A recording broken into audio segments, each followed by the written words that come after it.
Hey guys, and welcome back to the channel. I'm Scott Stevenson. I'm a DP and gaffer living here in Los Angeles. And on this channel, I document my journey. And I know you guys clicked on this video because you're curious why I think gear doesn't matter. And it actually, in many ways it does matter, but I wanted to just tell a quick story why in most cases it doesn't matter, and it doesn't matter to your clients. So let me start out. I had a client that I've been working with for a long time. I'm not going to say their name, but we had a pretty long going relationship. And a lot of times it just started off where I didn't bring anything as a DP. I just came and I shot everything with their cameras, and maybe I brought some lights, and just, it kind of went like that. And it wasn't really that big of a deal. And we were filming for, months and months, and I shot on their cameras. And they knew that I had a camera package. They knew that I had lights and better equipment that I could provide. And I had like my own production company, and then I could do a more heightened scale, I guess you could say, as far as production. And to me, gear mattered. I had a Red camera at the time, and I was trying to push my Red camera, and I was like, my Red camera is just going to be so much better. We can shoot this in RAW. We can, shoot it in 8K, and you can color grade it, and it's going to be really awesome. We can bring all this extra stuff, these lights. We can have a backlight and a menace arm, and we can just really make this thing like look amazing, and big frames, and just really like do it amazing. We can hire another sound guy, and he can come in and get really crispy sound. And I'm thinking bigger and bigger and better production. But for this client, it really came down to efficiency and speed, and a lot of the stuff was going to be on social media, so it didn't really matter that they didn't want 8K footage. They didn't want to take the time to download 8K footage and then have to color grade it and to export it and to all that kind of stuff. It just was going to slow down their workflow, and also just slow down the production. They liked the smaller cameras that they used. They were shooting, H.264, and it was quick, and moved over to their hard drive, saved hard drive space. So that was something that they liked a lot. So it was very valuable to them. And for them, they like the speed, and they like the smaller crew and just saving money and that kind of thing. I was trying to push the gear. I was trying to push the better lights, the better sound gear, the better quality camera, this kind of thing. And we tried it out, and there was a ton of friction, and it just didn't really work out for either one of us. It really slowed the setup time down a lot.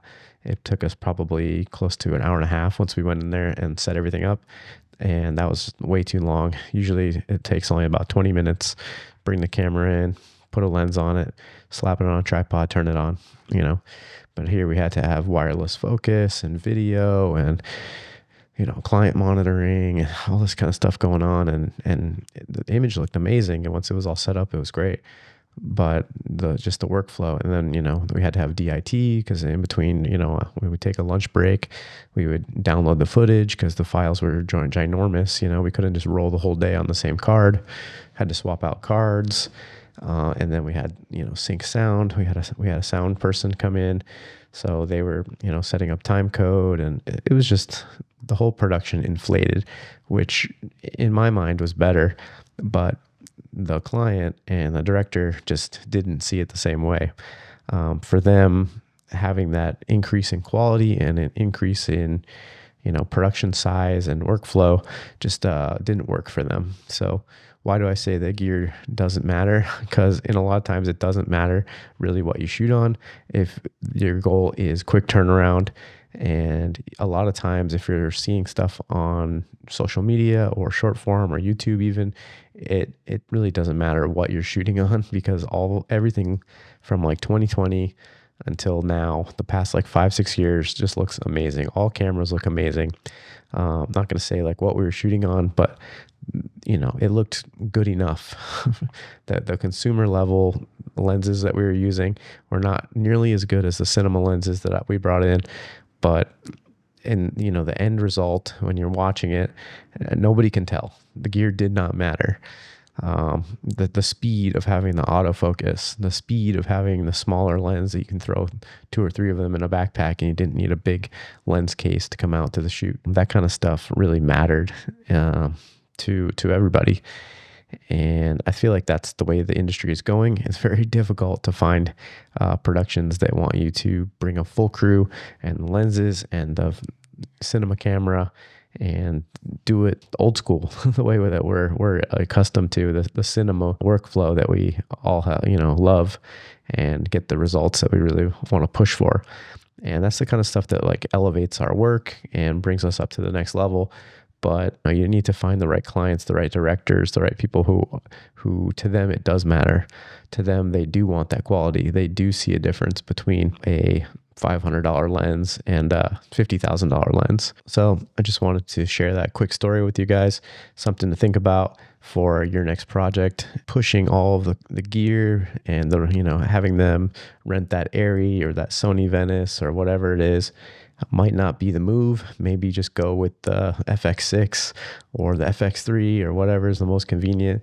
Maybe just shoot 10-bit log footage instead of that raw format. Maybe quick turnaround is the best way to go. So yeah, just keep that in mind. Once again, I'm Scott Stevenson. Thanks for watching, guys. Feel free to check out some of my past videos as well as subscribe to see my future ones.